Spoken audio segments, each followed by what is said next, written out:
Hello everyone, welcome to our channel. Telugu రాష్ట్రాల్లో కుండపోతగా కురుస్తున్నటువంటి వర్షాలు వివరాల్లోకి వెళ్దాం. వాతావరణ పరిస్థితి ఏంటి, ఏ జిల్లాలో వర్షాలు నమోదయ్యే అవకాశాలు ఉన్నాయి తెలుసుకునే ముందు మీరు ఇంకా మన ఛానల్ కనుక సబ్స్క్రైబ్ చేయలేదా అయితే వెంటనే సబ్స్క్రైబ్ చేసి పక్కనే ఉన్న బెల్ ఐకాన్ క్లిక్ చేసేయండి. ఇక లేట్ చేయకుండా వివరాల్లో కనుక వెళ్ళినట్లయితే మధ్యాంధ్ర ఉత్తరాంధ్ర జిల్లాల్లో గత 2 రోజులుగా ఎడతెరిపి లేకుండా కురుస్తున్నటువంటి కుండపోత వర్షాలు మరింతగా పెరిగే అవకాశం ఉంది. శ్రీకాకుళం, విజయనగరం, విశాఖపట్నం, తూర్పుగోదావరి, పశ్చిమ గోదావరి, గుంటూరు, కృష్ణా, విశాఖ, విజయనగరం ప్రాంతాల్లో భారీ వర్షాలు నమోదు కానున్నాయి. ప్రాంతాల వారీగా భీమవరం, రాజమండ్రి, కాకినాడ, ఐపోలవరం, బొబ్బిలి, అదేవిధంగా తాడాపల్లి, మంగళగిరి, విసన్నపేట, తిరువూరు, సింగరాయకొండ, కొండేపి, చేమకుర్తి ప్రాంతాల్లో భారీ వర్షాలు నమోదయ్యే అవకాశాలున్నాయని వాతావరణ కేంద్రం వెల్లడించింది.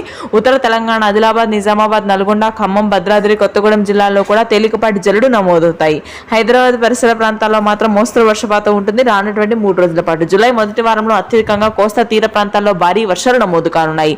రాయలసీమ వ్యాప్తంగా పొడి వాతావరణం కొనసాగుతుంది. అనంతపురం, పుట్టపర్తి, సత్యసాయి జిల్లాల్లో పొడి వాతావరణం కొనసాగా చిత్తూరు, తిరుపతి ప్రాంతాల్లో మాత్రం తేలికపాటి వర్షాలు నమోదయ్యే అవకాశాలు ఉన్నాయి. జూలై మొదటి వారంలో రాయలసీమ జిల్లాలకు తుఫాను హెచ్చరిక ఉందని వాతావరణ కేంద్రం వెల్లడించింది. ఇది ప్రస్తుతానికి latest weather update. Thanks for watching.